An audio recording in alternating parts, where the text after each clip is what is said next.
መጽሐፍ መሳፍንትን ማጥናታችንን እንቀጥላለን። ዛሬም የምንጀምረው ከዘመነ መሳፍንት ነው። ሌላ የምናነበው ምንባብም አለን። ሌላኛው ክፍል መሳፍንት ምዕራፍ 2 ከቁጥር 16 እስከ 22 ያለው ነው። አሁን ግን እኔ መሳፍንት ምዕራፍ 3 ከቁጥር 1 እስከ 11 ያለውን አነባለሁ። ምላሽም እየሰጠን እንሄዳለን። ቁጥር 1ን አንብቤ እናንተ ደግሞ ቁጥር 2ን ትቀጥላላችሁ። ልክ ተራ በተራ እንደማለት ነው። መሳፍንት ምዕራፍ 3 ከቁጥር 1 እስከ 11 እንደዚህ ይላል።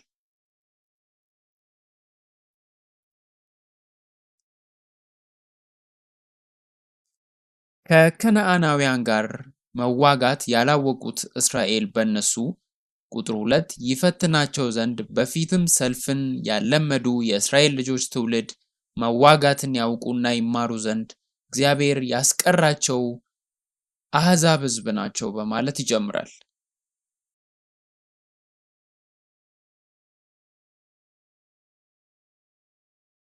አምስቱ የፍልስጤማውያን መኳንንት ከከነዓናውያን ሁሉ ሲዶናውያን ከበዓል አርሞንኤም ተራራ ጀምሮ እስከ ሃማት መግቢያ ድረስ በሊባኖስ ተራራ የሚኖሩት ኤዊያውያን ናቸው።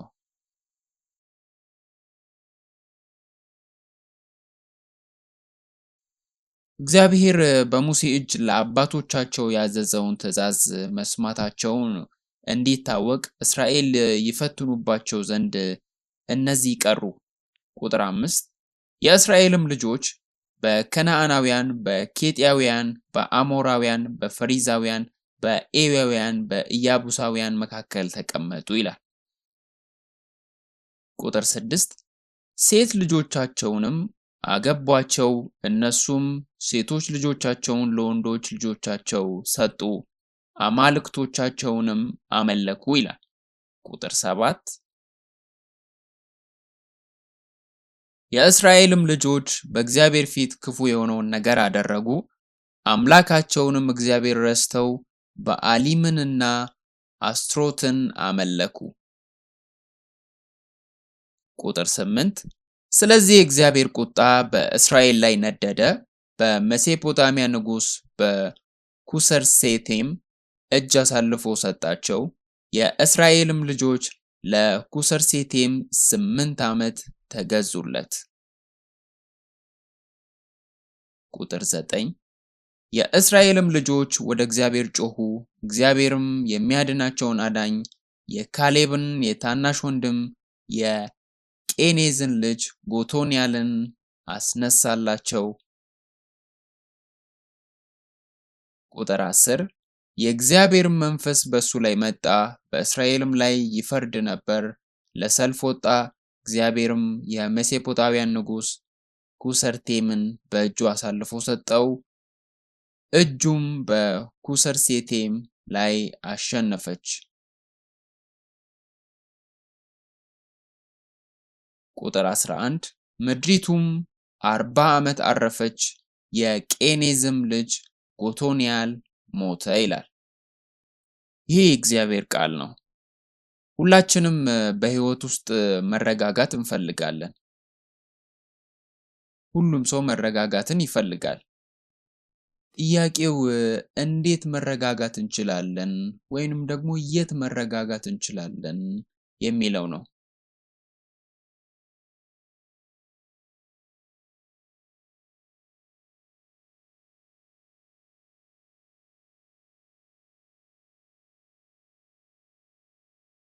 ዓለም ብዙ ጊዜ ሲነግረን ጥሩ የቤተሰብ ሰው ወይም ደግሞ ገንዘብ መረጋጋትን ያመጣል ብሎ ይነግረናል። እስራኤላውያን ወደ ከነዓን ምድር ሲገቡ ያሰቡት ያ ነበር። እነሱ ሰላምን እንጂ ጦርነትን አይፈልጉም ነበር። ነገር ግን አንዳንድ ጊዜ በውስጣችን ክፋት ሲኖር ወይም ደግሞ አንዳንድ ነገሮች ማብራራት የማንችላቸው ነገሮች ሲኖሩ ችላ ማለት እንደሌለብን ሁሉ እኛ ልንቋቋመው ይገባል። ለምሳሌ ካንሰር እጢ አለብን ብለን ብናስብ ችግር የለውም አብሮኝ ይኑር፣ እስኪ ያንን እንደዛው እንዳለ ብንል ትርጉም ይሰጣችኋል ይሄ ነገር? ችላ ማለት መረጋጋትን አያመጣም። በእምነት ሕይወታችንም የዛ አይነት ተመሳሳይ ነው። እውነተኛው መረጋጋት የሚመጣው ከእግዚአብሔር ጋር ባለን ግንኙነት ላይ ጠንካራ መሰረት ሲኖረን እንጂ እግዚአብሔርን ከሌላ ነገር ጋር ለማመጣጠን ስንሞክር አይደለም።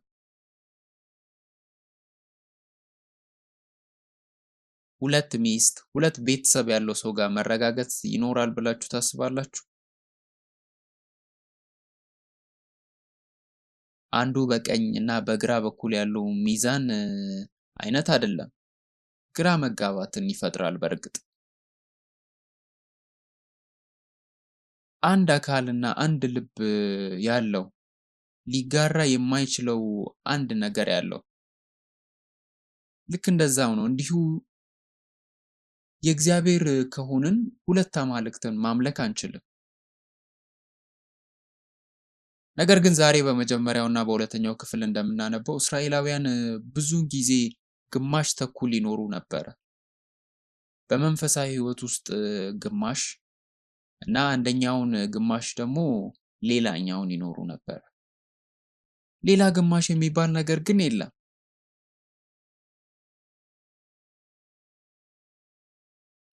ቡና ታውቃላችሁ? ቡና ውስጥ ግማሽ ወተት እና ግማሽ ክሬም መጨመር እንችላለን። ጣዕሙንም ያስተካክላል ያ። ነገር ግን በእምነት ላይ ግማሽ ግማሽ የሚባል ነገር አይሰራም።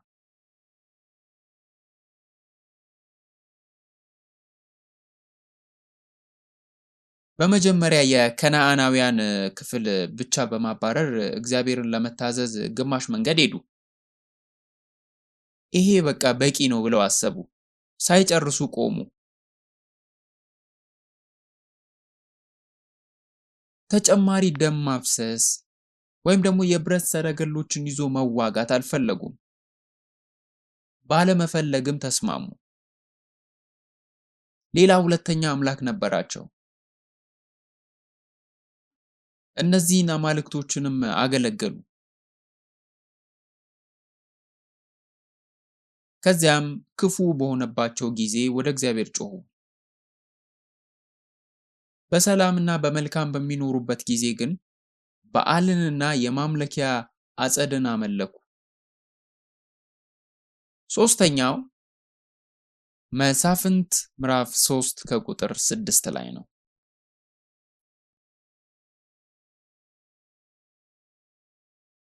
ሴቶቻቸውንም ለራሳቸው አገቡ፣ ሴቶች ልጆቻቸውንም ለልጆቻቸው ሰጡ፣ አማልክቶቻቸውንም አመለኩ።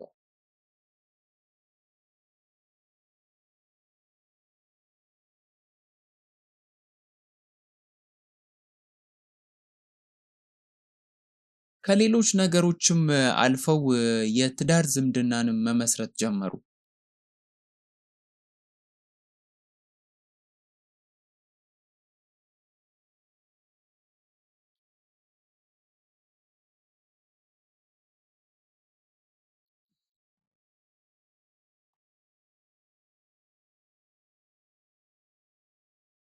በብሉይ ኪዳን እምነታችንን ለመጠበቅ ሲባል እግዚአብሔር በትውልድ በእምነት ውስጥ ጋብቻን ይፈቅዳል።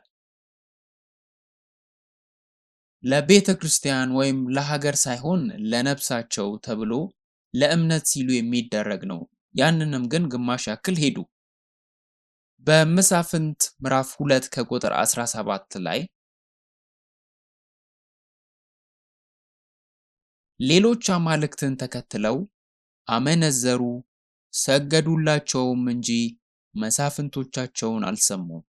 አባቶቻቸውም የሄዱበት ከነበረው መንገድ ፈጥነው ፈቀቅ አሉ። አባቶቻቸው ለእግዚአብሔር ትእዛዝ እንደታዘዙ እንዲሁ አላደረጉም ይላል። ስለዚህ አብሮ ተጣምሮ የመኖርን ሕይወት መረጡ። እስኪ ራሳችንን እንጠይቅ። ሕይወቴ ከሌላ ነገር ጋር የተደበላለቀ ነው አብሬ እየኖርኩ ነው ያለሁት? ማንን ነው የመረጥኩት? አካሌና ሕይወቴ የእግዚአብሔርን ነገሮች ከሌሎች ነገሮች ጋር አብሮ አጣምሮ ማኖርን ይፈልጋል የሚለውን ነገር እስኪ እንጠይቅ። መረጋጋትን፣ ሰላምን፣ ስኬትን፣ ግባችንን እሱን ለማግኘት የምንፈልገው መንገድ ምንድን ነው? ዓለም ሁል ጊዜም የሚያቀርበው ገንዘብ ነው ይላል። እኛ እዚህ ያለን እንኳን በእግዚአብሔር እናምናለን እንላለን። ነገር ግን በልባችን የበለጠ ገንዘብን ልናምን እንችላለን። አይታወቅም።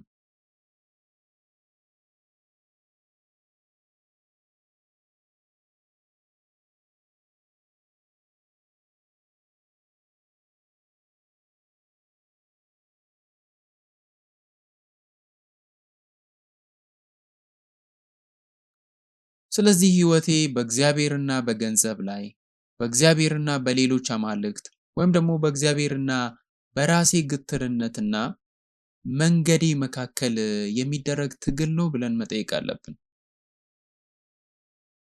አብረው ተጣምረው እንዲኖሩ የፈቀድንለት ችግር ይጀምራል ማለት ነው።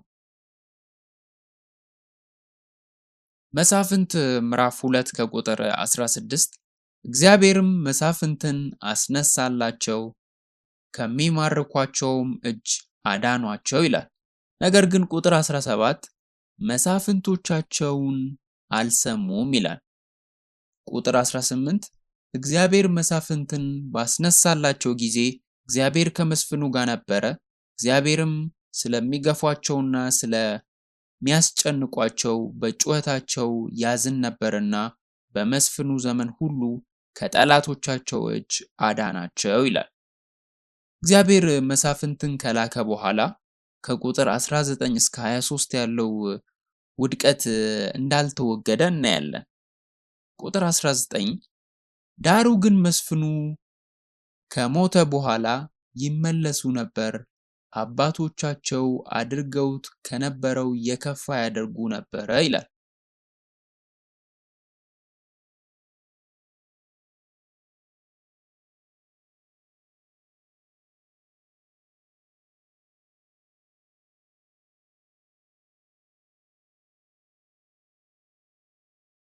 ሌሎች አማልክትን አመለኩ፣ መንገዳቸውንም አልተውም። በዚያን ጊዜ ስለ እስራኤል ብቻ ያለውን ከማሰብ ይልቅ ወደኛም ማምጣት አለብን። እኛም ራሳችንን እንድንጠይቅ እፈልጋለሁ። እኔስ እንደዚህ አደርጋለሁ የሚለውን ማሰብ አለብን። መስፍኑ ሲሞት ወይም የእግዚአብሔር ቃል ከዓይናችን ሲጠፋ ወደ ሌሎች አማልክቶች እንመለሳለን? እነዚህ ሌሎች አማልክት እያልኩ የምጠራቸው እነማን ናቸው? ከአማልክቶቹ አንዱ ታላቅ ጣዖት ገንዘብ ነው። ነገር ግን በሕይወታችን ውስጥ አንድ የበለጠ ታላቅ ነገር እንዳለ አስባለሁ። እሱም እኔነት፣ ራሴ ማለት፣ እኔ ማለት። እስኪ ቁጥር 20ን እንመልከት። የእግዚአብሔር ቁጣ በእስራኤል ላይ ነደደ፣ እንዲህም አለ፣ ይህ ሕዝብ ለአባቶቻቸው ያዘዝሁትን ቃል ኪዳን ስለተላለፉ ድምፄንም ስላልሰሙ አባቶቻቸውም እንደጠበቁ እግዚአብሔር ይልና በቁጥር 21 እና 22 ላይ እንዲህ በማለት ይቀጥላል።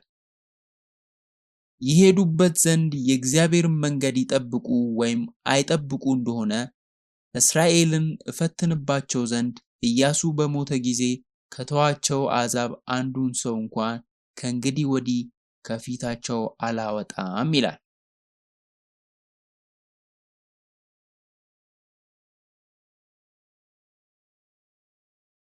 ቁጥር 23 እግዚአብሔርም እነዚህ አሕዛብ አስቀረ፣ ፈጥኖም አላወጣቸውም፣ በኢያሱም እጅ አሳልፎ አልሰጣቸውም።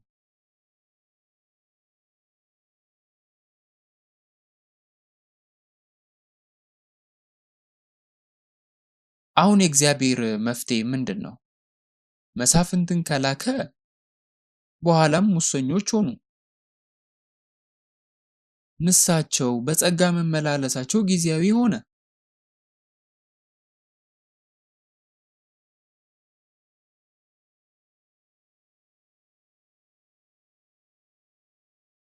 የጸጋ ጊዜያችን ለምን ያህል ጊዜ እንደሚቆይ በሚቀጥለው ሳምንት ስለዚህ ጉዳይ በሰፊው እንነጋገራለን። በቃሉ ከተባረክን በኋላ ወደ ኋላ ከመመለስ በፊት ምን ያክል ይቆያል የሚለውንም እንነጋገራለን። ዳግመኛ ኃጢአት አንሰራም እንላለን። ይሄ ግን ለ2 ቀናት ወይም ለ3 ሰዓታት ብቻ ሊቆይ ይችላል። ታዲያ የእግዚአብሔር መፍትሄ ምንድን ነው?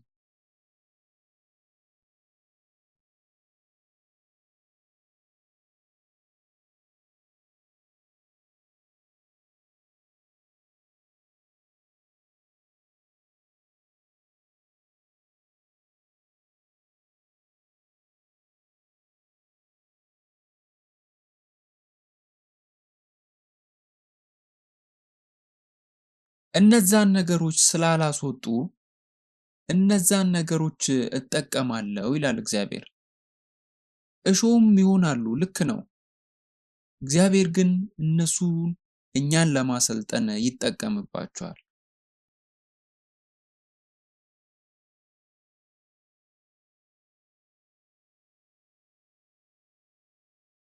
እግዚአብሔር እተዋለሁ ወይም ደግሞ እቀጣለሁ አይልም። ይሄ ፍቅር ነው። ራሳችሁን እስኪ ጠይቁ። በሕይወታችን ውስጥ ማስወገድ የነበረብን ነገር ግን ኃጢአተኛ እያደረገን ያለ እሾህ ምንድን ነው?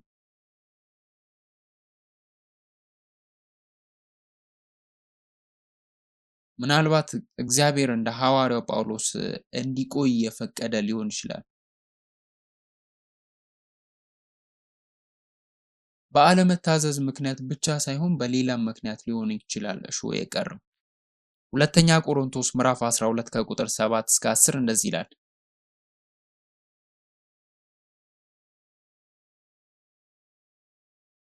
ስለዚህ በመገለጥ ታላቅነት እንዳልታበይ የሥጋ መውጊያ እሱም የሚጎስመኝ የሰይጣን መልእክተኛ ተሰጠኝ፣ ይሄውም እንዳልታበይ ነው ይላል።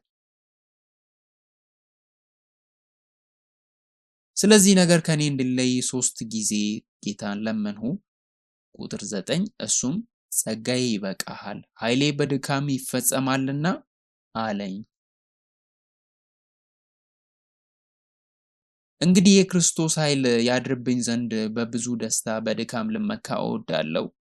ቁጥር 10 ስለዚህ ስለ ክርስቶስ በድካም በመንገላታትም በችግርም በስደትም በጭንቀትም ደስ ይለኛል፣ ስደክም ያን ጊዜ ኃይለኛ ነኝና ይላል።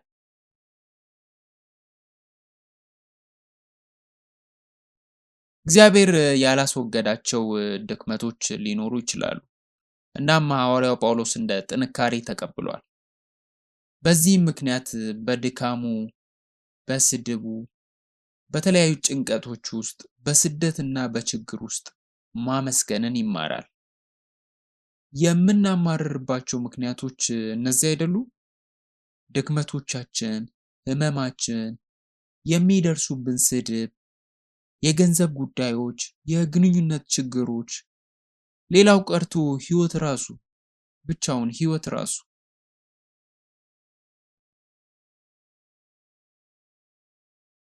እነዚህ ነገሮች ማጉረምረማችንን የበለጠ የሚያጎሉ ነገሮች ናቸው። እንደዛም ብለን ልናስብ እንችላለን። ነገር ግን ሐዋርያው ጳውሎስ ስለ ሥጋው መውጊያ አመሰገነ።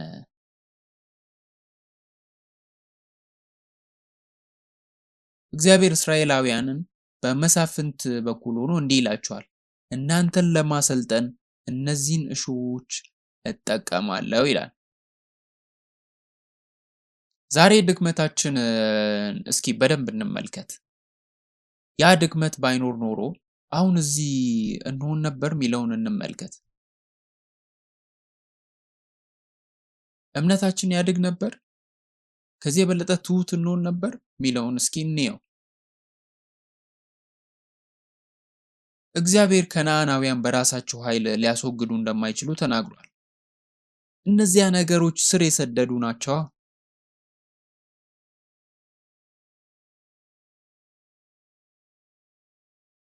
በተመሳሳይ ሁኔታ ድካማችን ስር የሰደደና በኃይል ሊወገድ አይችልም።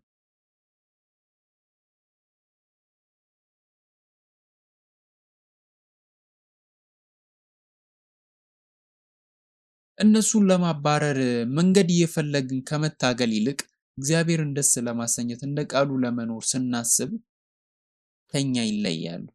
ዘሁልቁ ምዕራፍ 14 ከቁጥር 8 ላይ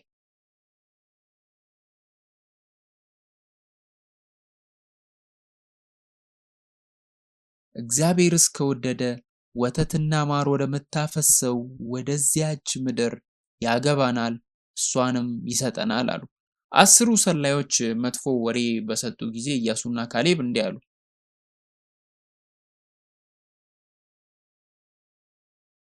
መጥፎ ልማዳቸውን ወይም ደግሞ ድክመቶቻቸውን ለማስተካከል ሞክረዋል። መሞከራችሁን አቁሙ እያልኩ አይደለም። ነገር ግን ምናልባት የተለየ ስልት ያስፈልገናል። ምናልባት እግዚአብሔር በመጀመሪያ ልናስወግደው ሲነግረን ቀደም ብለን ስላልታዘዝነው ልንገባ ይገባ ይሆናል። አሁንም ያ ነገር እንደ እሾህ ይወጋናል። ነገር ግን እግዚአብሔር አሁንም ይጠቀምበታል። እግዚአብሔር ሕዝቡን አይተዋቸውም። ምንም እንኳን ሕዝቡ ጀርባውን ቢሰጥም ኃጢአት ቢሰራም ከእግዚአብሔር መንገድ ፈቀቅ ቢሉ እናንተ ብትሆኑ ምን ታደርጉ ነበር?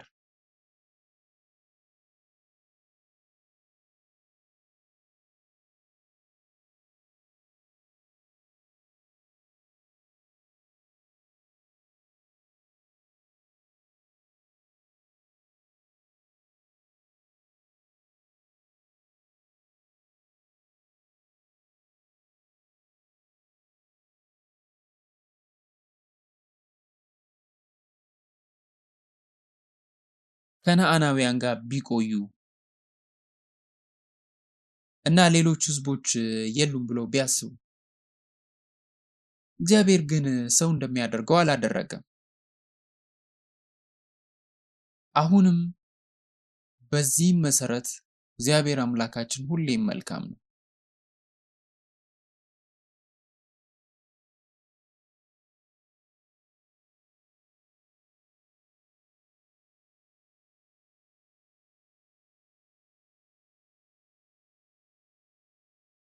እግዚአብሔር አምላክ አሁንም በጥላቻ ልብ ሳይሆን ከልጆቻቸው የተነሳ ውስጣቸው የሚቃጠል ቤተሰብ አይታችሁ ታውቃላችሁ?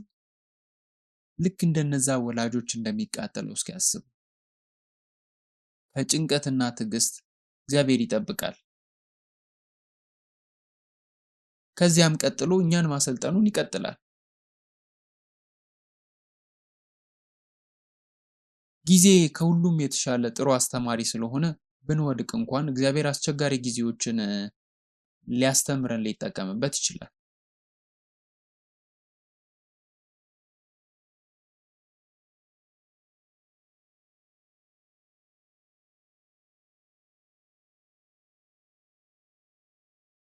ገንዘብ እንድንወድቅ ካደረገን ያንን ሊጠቀም ይችላል። ጥሩ ጤንነት ከሌለን ያ በሽታ እኛ ጋር ከመጣ ሁል ጊዜም ሳይሆን አንዳንድ ጊዜ የሚመጣም ቢሆን ያንንም መጠቀም ይችላል።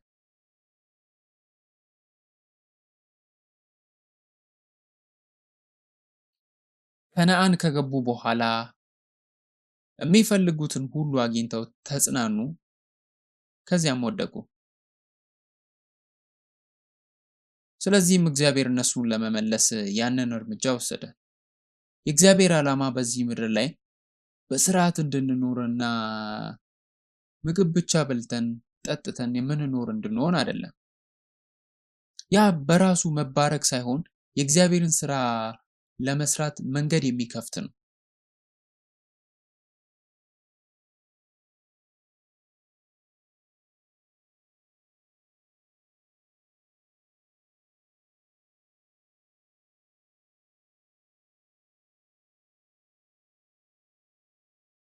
ብልጽግናና መጽናናት ከእግዚአብሔር የሚያርቀን ቢሆን እግዚአብሔር ከኛ ያርቅ ነበር። ነገር ግን ሀብትና ምቾት እኛን ከእግዚአብሔር ከሚያርቀን እነሱ ቢጠፉ ይሻላል።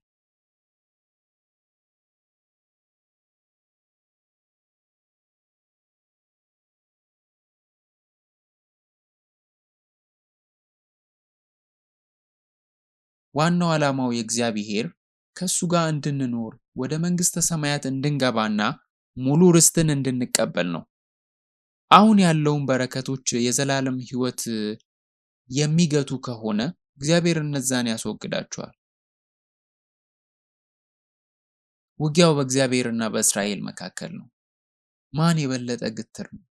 እንደ ኤሮፓውያን አቆጣጠር በ2011 ወይም በ2012 አካባቢ አንድ ከፍተኛ ፓስተር እንደ ግትር አምላክ የሚል ርዕስ ያለውን ስብከት ሰጠን።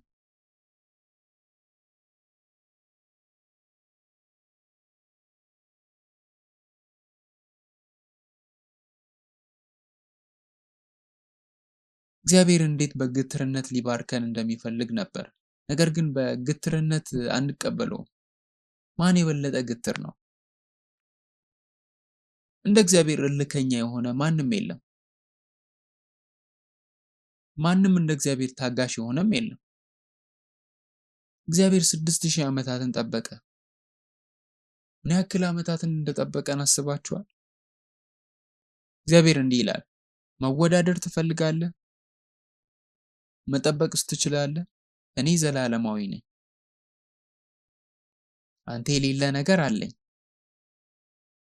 እግዚአብሔር ፍጠን ሲል ለራሱ ነው። እኛን እያለ ያለው ከራሱ አንጻር ነው። ጊዜ ከማለፉ በፊት መዳን ስለሚያስፈልገን ነው።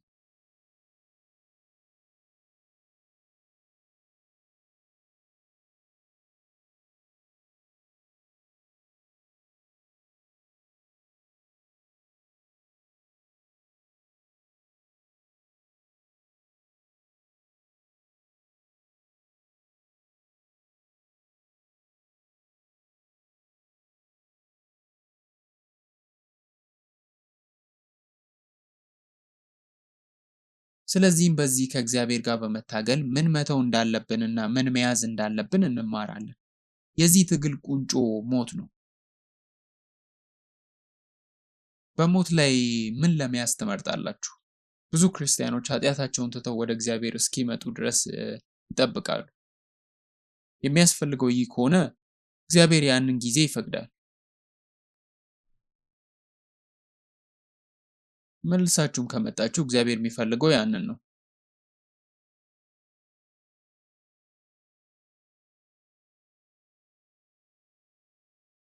በእርግማን ውስጥ እየኖርን ከሆነም ከዛም ንስሐ ገብተን ወደሱ ፈቀቅ ካለንም ይቀበለናል። እናንተ አምላክ ብትሆኑና አንድ ሰው ከእናንተ ርቆ ቢሄድ ምን ታደርጋላችሁ? ለዘላለም ከመጥፋታቸው በፊት እንዲመለሱ ትፈልጋላችሁ አይደል? ስለዚህ እግዚአብሔር ምን መጠበቅ እንዳለብንና ምን መተው እንዳለብን ያስተምረናል። እንድናደርግና ለውጥ እንድናሳይ እየጠበቀን ነው። በቤተ ክርስቲያን ታሪክ ውስጥ ትልቅ የሚባሉ ጉዳዮች አንዱ የእድገት ችግር ነው።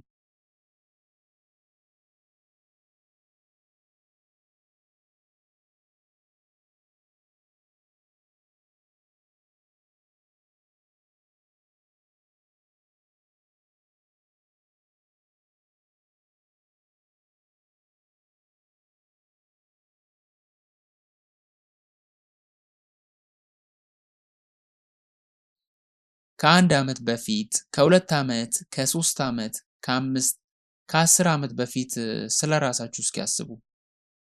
ያኔ ከየትኞቹ ችግሮች ጋር እየታገልን ነበር? እና አሁንስ? ከዚህ በፊት ስለምን ታጉረመርሙ ነበረ? ዛሬስ ተመሳሳይ ነው? በመጋቢዎች መካከል በጣም ተመሳሳይ ስለሆኑ ሶስት ስራዎች የጠበቃ ዶክተር እና ፓስተር ቀልድ ሰምታችኋል አይደል? ምክንያቱም ሶስቱም ብዙ ዓመታት የሚፈጅ ጥናት ይጠይቃሉ። ብቁ ለመሆን 8 ወይም 9 ዓመታት ገደማ ይፈልጋሉ። ሰዎች ወደ እነሱ የሚመጡት ችግር ሲፈጠር ብቻ ነው እንጂ ለመልካም ዜና አይደለም። ጠበቆች የሚጠሩት በሕግ ጉዳይ ውስጥ ችግር ሲፈጠር፣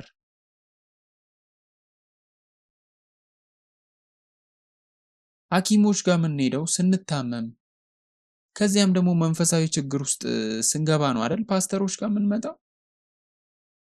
ምክንያቱም ረጅም ዕድሜ ከኖርን ቢያንስ አንድ ሰው መልካም ዜና ይዞ ወደኛ የሚመለሰውን እናያለን።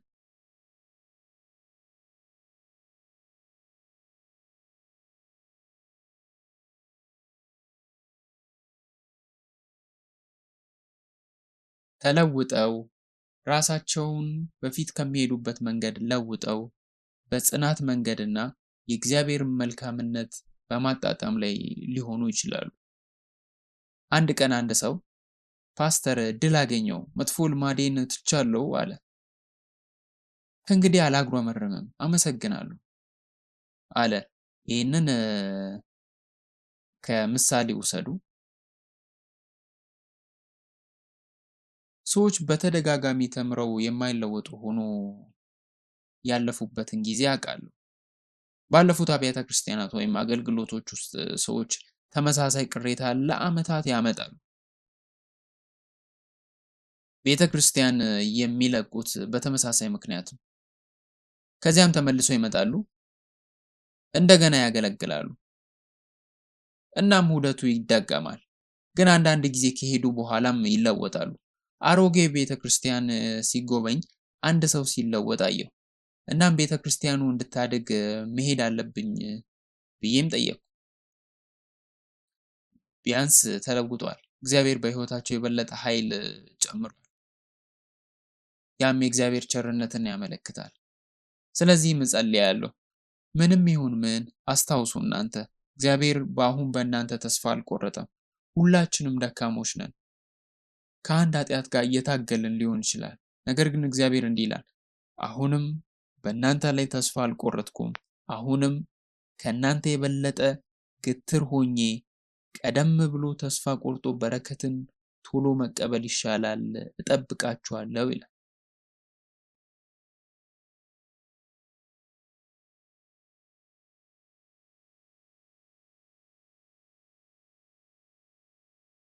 ለዚህ ነው እግዚአብሔር አሁንም እንደሚያስብልን ለማሳየት መሳፍንትን የላከው። ስንት መሳፍንት ነበሩ? 12 ወይስ 13?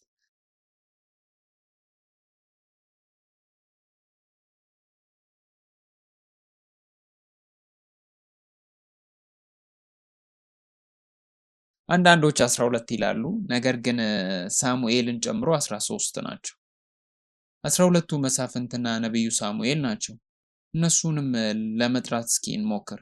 ዛሬ በኦተኒኤል ላይ እናተኩራለን ለ10 ተጨማሪ ደቂቃዎች ብቻ። ኦተኒኤል ብቻውን የተለመደ መስፍን ነው።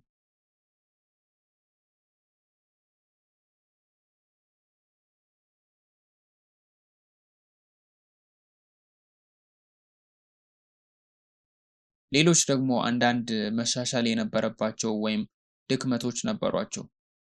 በትክክለኛው ቋንቋ መሳፍንት የሚለው ቃል አስታራቂ ማለት ነው። እንደ መሳፍንት ጊዜ ዳኞች ነበሩ።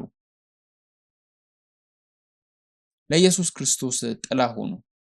የእግዚአብሔርን መልእክት አስተዳድረዋል። አስታራቂም ሆነው አስተላልፈዋል።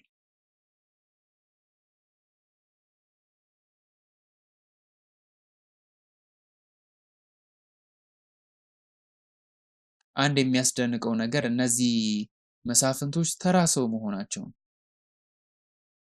እነሱ ጉድለት ያለባቸው ወይም የማይስማሙ ይመስላሉ። ልክ እንደ ዛሬው አይነት ፓስተሮች። መሳፍንትን ሳጠና ብዙ ነገሬን ነግሬያቸው ነበር። አስቡት፣ እንደ ብራድ ፒት ያለው ሰው ቢሰብክ ቤተክርስቲያኑ ሙሉ ትሆናለች። እግዚአብሔር ግን እንደኛ ያሉትን ሰዎች ይጠቀማል። ለምን?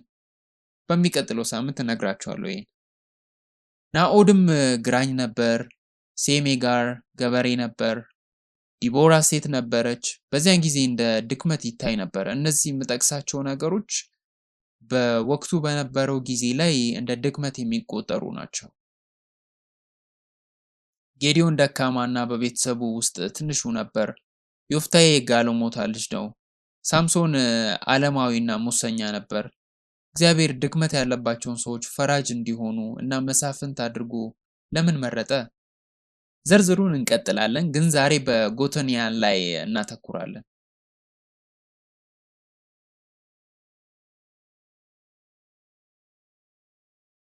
የስሙ ትርጉም የእግዚአብሔር ኃይል ማለት ነው፣ ወይም ደግሞ እግዚአብሔር ወደፊት ይሄዳል ማለት ነው።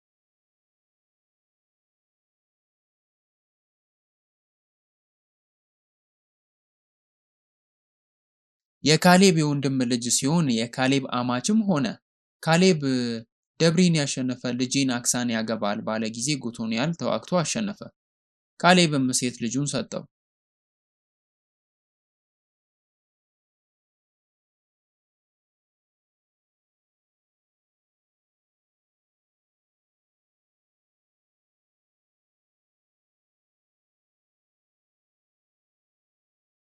አክሳ ጥበበኛ ነበረች። መሬት ወሰደች እና በኋላ ውሃ ጠየቀች። ካሌብ የላይኛውንና የታችኛውን ምንጭ ሰጣት። ይሄ በመሳፍንት 1 ላይ ማንበብ ትችላላችሁ። ይሄን ያደረገችው የእግዚአብሔርን ፈቃድ ለመፈጸምና ለመርዳት ነው።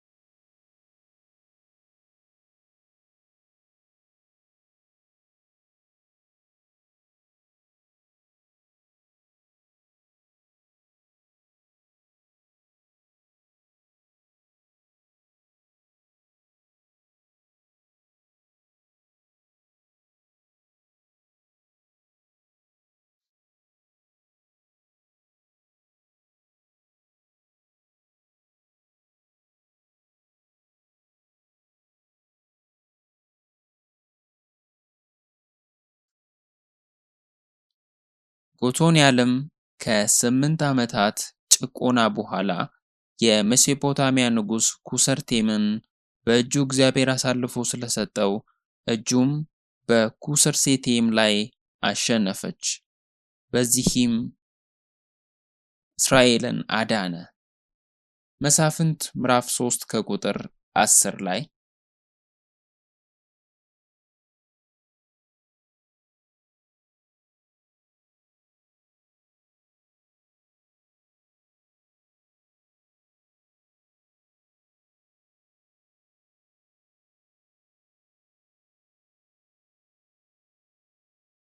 የእግዚአብሔር መንፈስ በእርሱ ላይ ወረደ፣ በእስራኤልም ላይ ፈረደ ይላል። እስራኤልም ማዳን ብቻ ሳይሆን የጌታን መንፈስ ከሱ ጋር ስላደረገ ፈረደባቸው።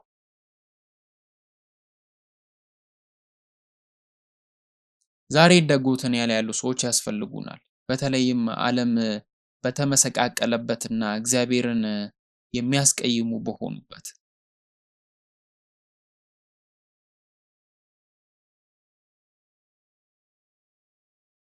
ጎቶንያል ለ40 ዓመታት ለእስራኤል ሰላምን ሰጠ። በመልክም ብቻ ሳይሆን በእግዚአብሔር መንፈስ ያን ያህል ተስጦ ወይም ችሎታ እንዳለው ምንም ለውጥ የለውም። ያለ ጌታ መንፈስ የእግዚአብሔርን ስራ መስራት አንችልም። ልንመስል እንችላለን፣ ግን እግዚአብሔር አይከበርበትም። እንደ ጎቶንያል መሆን አለብን። እውነተኛው አሸናፊነት እንዴት ነው? መንፈሳዊ ጦርነቶችንስ እንዴት ነው የምናሸንፈው? ጎቶንያል በዘመኑ በነበረው መንፈሳዊ ጦርነትን አሸነፈ።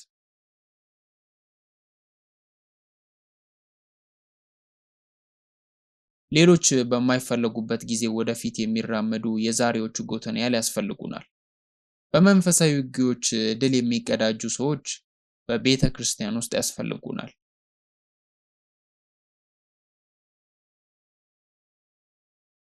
ሕይወት አስቸጋሪ በሚሆንበት ጊዜ እንኳን ደካማን በምንሆንበት ጊዜ መንፈሳዊ ድል የሚቀዳጁ በአምልኮ ውስጥ ድልን የሚቀዳጁ ያስፈልጉናል።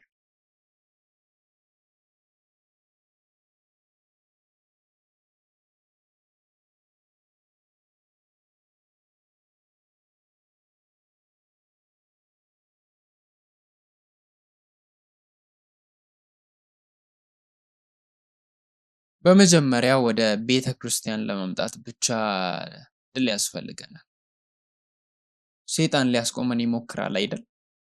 ሁለተኛ በአምልኮ ውስጥ ንቁ ለመሆን እና በትኩረት ለመከታተል ድል ያስፈልገናል። ሰይጣን የእንቅልፍን መንፈስና የድንዛዜን ሊሰጠን ይችላል።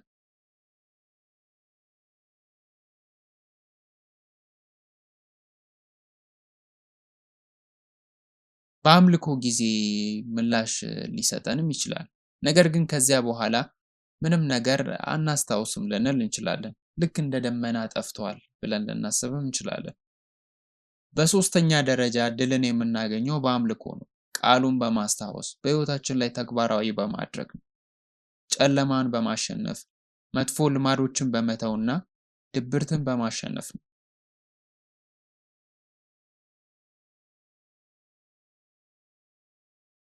እንደ ጎተንያል ያሉ ደግሞ እግዚአብሔርን ይጠይቃሉ።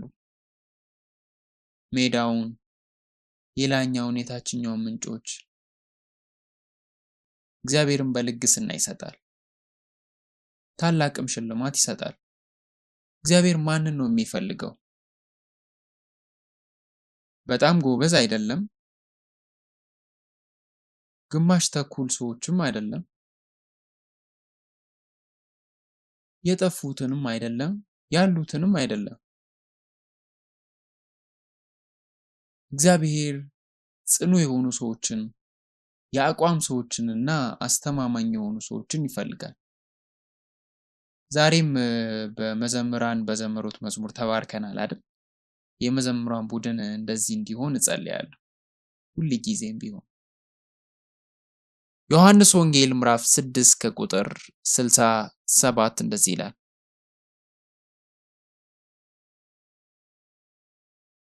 ኢየሱስም ለ12ቱ እናንተ ደግሞ ልትሄዱ ትወዳላችሁን? አለ።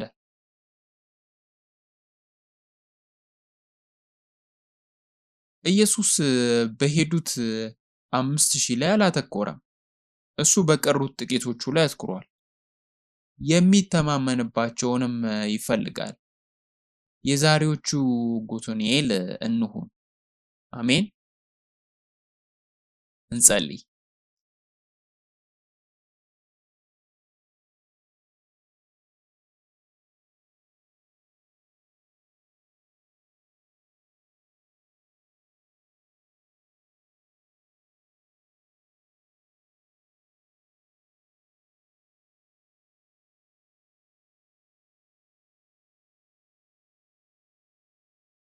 ውድ የሰማይ አባት ሆይ ስለ መሳፍንት ጊዜ ድክመቶቻቸው፣ ስለ ስህተቶቻቸው እንድናሰላስል ይህን ጊዜ ስለሰጠህን እናመሰግናለን።